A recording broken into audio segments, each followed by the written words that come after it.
തൃശൂരിൽ ഒരു താമര വിരിഞ്ഞു എന്നത് മാത്രമല്ല 11 നിയോജക മണ്ഡലങ്ങളിൽ BJP ഒന്നാം സ്ഥാനത്തെത്തുന്ന കാഴ്ച. കേരളത്തിലെ വോട്ടിംഗ് പാറ്റേൺ എന്താണ് സംഭവിക്കുന്നത്, എങ്ങോട്ടാണ് അടിയൊഴുക്കുകൾ എന്നതടക്കമുള്ള ചോദ്യങ്ങൾ ഉയരുന്ന ആ ചോദ്യങ്ങൾക്കൊക്കെ രാഷ്ട്രീയ പാർട്ടികളും മുന്നണികളും സ്ഥാനാർത്ഥികളും ഒക്കെ മറുപടി കണ്ടെത്തേണ്ട നിമിഷങ്ങളിൽ കൂടെ തന്നെയാണ് ഇനി കേരളീയ രാഷ്ട്രീയം മുന്നോട്ട് പോകുന്നത്. നമുക്ക് ഓഗ്മെന്റഡ് റിയാലിറ്റിയുടെ സഹായത്തോടു കൂടി എന്താണ് ഇന്നലത്തെ വോട്ടെടുപ്പിൽ സംഭവിച്ച കാര്യങ്ങൾ എന്നത് പരിശോധിക്കാം. നമ്മുടെ മുന്നിലേക്ക് അതിന്റെ വിവരങ്ങൾ വരികയാണ്.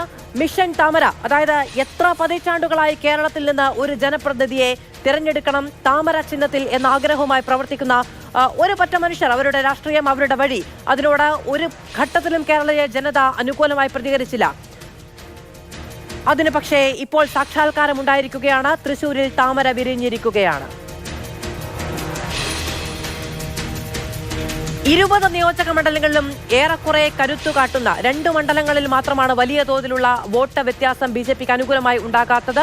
ക്രൈസ്തവ വോട്ടുകൾ വലിയ തോതിൽ സമാഹരിക്കാൻ കഴിഞ്ഞു എന്നുള്ളത് തന്നെയാണ് BJPയുടെ ആത്മവിശ്വാസം. തൃശ്ശൂരിൽ ഏതാണ്ട് 74,000 വോട്ടിന്റെ ഭൂരിപക്ഷത്തിൽ വിജയിക്കുമ്പോൾ, സുരേഷ് ഗോപി വിജയിക്കുമ്പോൾ അതിന് സഭയുടെ അകമഴിഞ്ഞ സഹായമുണ്ടായി എന്നത് കൃത്യമായി മനസ്സിലാക്കാൻ കഴിയുന്നതാണ്. BJPയുടെ മുന്നേറ്റം എങ്ങനെയാണ് എന്ന് നമുക്ക് നോക്കാം. തിരുവനന്തപുരത്ത് നോക്കുകയാണെങ്കിൽ കഴക്കൂട്ടത്തും വട്ടിയൂർക്കാവിലും നേമത്തും ഈ 3 നിയോജക മണ്ഡലങ്ങളും എന്ന് പറയുന്നത് BJPയുടെ ശക്തി കേന്ദ്രങ്ങൾ തന്നെയാണ്. നമുക്കറിയാവുന്നതാണ്, നേമത്താണ് ആദ്യമായി ഒരു MLA BJPക്ക് ഉണ്ടാകുന്നത്, O രാജഗോപാലയുടെ.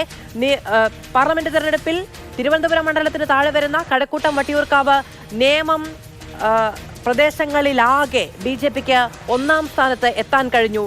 ലീഡിൽ ആറ്റിങ്ങലിൽ BJPക്ക് ഒന്നാം സ്ഥാനത്തെത്താൻ കഴിഞ്ഞു. കാട്ടാക്കടയും മണലൂരും ഒല്ലൂരും എത്താൻ കഴിഞ്ഞു. ഏതാണ്ട് 11 നിയോജക മണ്ഡലങ്ങളിലാണ് ഒന്നാം സ്ഥാനത്ത് BJPക്ക് എത്താൻ കഴിഞ്ഞത്. വലിയ രാഷ്ട്രീയ നേട്ടമാണ് അവരെ സംബന്ധിച്ചിടത്തോളം വരുന്നത്.